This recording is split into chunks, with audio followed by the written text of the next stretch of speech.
दोस्तों, सावन का महीना, पानी बरस रहा है और साथ में प्याज की पकौड़ी और एक कप गर्मा गर्म चाय आप सबके लिए। तो देखिए कितनी स्वादिष्ट और टेस्टी पकौड़ी हैं।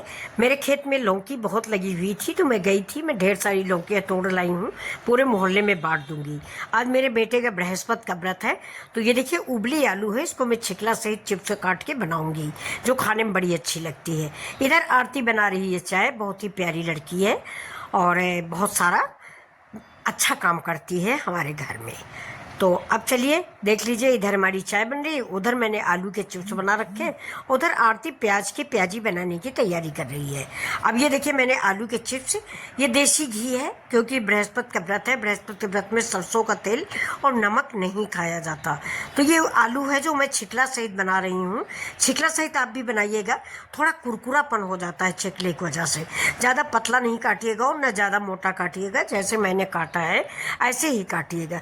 ये चिप्स आलू के जो हम लोग बना के रख लेते हैं उससे ये ज़्यादा अच्छे होते हैं। तो जो हमारे यहाँ बना के रखे हैं होली वाले, वो हमारे बेटे को कम पसंद है, इसलिए मैंने ये आलू उबाली है।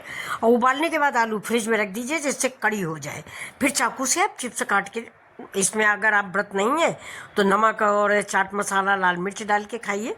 उनका फास्ट है तो मैं उनको सिर्फ ये आलू का चिप्स और चाय दूंगी। और इधर हमारी आरती ने प्याज की प्याजी बनाने की तैयारी कर ली है। तो ये बहुत बढ़िया प्याजी बनाती है, इसलिए मैंने कहा तुम ही बना लो। और प्याजी भी हमारी आज बनने जा रही है गेहूं के आटे की, बेसन नहीं बनाएंगे क्योंकि बेसन से लूज मोशन हो जाता है। तो ये देखिए चाय भी बन गई है और ये मेरी आलू की चिप्स भी बन गए हैं। इनको आप बेसन लगा के भी फ्राई कर सकते हैं, लेकिन इनका फास्ट है तो बेसन वगैरह नहीं खाया जाता, आप सभी जानते होंगे। नमक तेल ये सब चीज़ें नहीं खाई जाती। तो ये सिंपल सी आलू का चिप्स है, बहुत ही स्वादिष्ट, बहुत ही टेस्टी। ये मैं अपने बेटे को दे दूँगी। इधर ये देखिए प्याज डाल दिया है, इसमें सारे बेसिक मसाले हैं, हल्दी, धनिया, मिर्चा, नमक, कश्मीरी मिर्च और 2 चम्मच गेहूं का आटा। ज़्यादा नहीं ऐड किया है क्योंकि मुझे प्याज की अच्छी लगती हैं, ज़्यादा बेसन या गेहूं नहीं अच्छा लगता है। तो ये देखिए सारे मसाले डाल दिए और चाट मसाला डालना बिल्कुल ना भूलना, चाट मसाला से इसका स्वाद बढ़ जाता है। नमक डाला, हरी धनिया, हरा मिर्च और थोड़ी सी कसूरी मेथी भी ऐड कर दीजिए। कसूरी मेथी की महक बड़ी अच्छी लगती है। अभी देखिए इसने हाथ में से उठा लिया, गोल गोल टिक्की जैसा इसने बनाया है और इसको तेल में फ्राई करेगी। जो तेल में मैंने आलू बनाई है उसी में ये टिक्की बना रही है। ये देखिए बिल्कुल आलू की टिक्की बना लेती है और प्याजी बनाने जा रही है। प्याजी की बड़ी माहिर है, मैं जब भी प्याजी बनवाती हूँ इसी से बनवाती हूँ। दोस्तों इस समय सीजन थोड़ा सा गड़बड़ चल रहा है, दिल्ली में पानी काफ़ी बरस रहा है, मुझे वायरल हो गया है तो बुखार हो रहता है, 102 103 बना रहता है।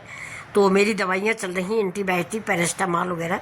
लेकिन आज कुछ खाने का मन किया कि बहुत चटपटा सा, ज़्यादा खाली मिर्च उर्च का, तो इससे मैंने बोला कि चलो प्याजी बना के लाओ आरती, तो हम लोग खाते हैं।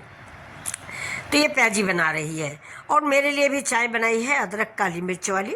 अगर आपको भी सर्दी जुकाम भगवान न करे हो तो अदरक काली मिर्च और उसमें थोड़ा सा हल्दी डालिए और वो चाय पीजिए, जुकाम छू मंतर। मुझे तो इतनी सारी दवाइयाँ दे दी गई है, नाक में भी डालना है गरारा भी करना है, जी उब गया है। मेरी आवाज़ भी कुछ डिस्टर्ब हो रही होगी आप सबको, तो उसके लिए सारी जुकाम है इसलिए आवाज़ थोड़ा डिस्टर्ब है। पैरास्टामॉल खाने के बाद ही बुखार उतर जाता है और जैसे ही पैरास्टामॉल का असर उतरा बुखार चालू। अब डॉक्टर बोले हैं कि कम से कम 5 दिन रहेगा, वायरल फीवर है।